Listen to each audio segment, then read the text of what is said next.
Lights, camera, and action. Well, anyway, I was working for him for free.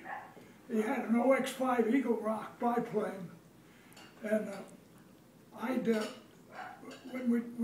he never shut the engine off Saturday and Sunday because he had a lot of riders, and we had a rope that we put around the bottom wing and pulled it out so the people wouldn't get around there and get around by the propeller. And I'd hold the rope while these two new passengers would get in. And anyway, he was a drunk. His name was Marvin Parks. And when he was gone, I used to sit in the back cockpit.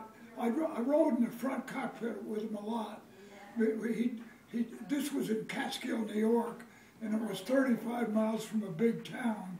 And if the merchants needed something in a hurry, they'd pay him to go get it from Albany, and he'd let me go with him.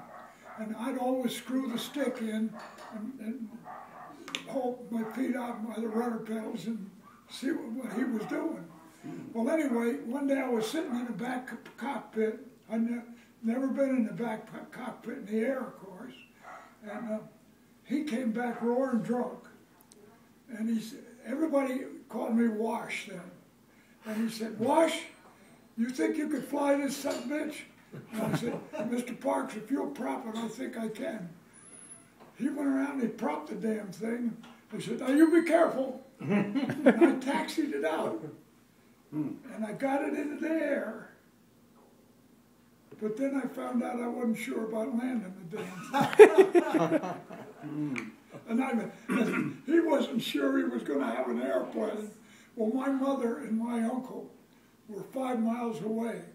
And he got a hold of my uncle in the store on the telephone. And my mother and my uncle came charging out.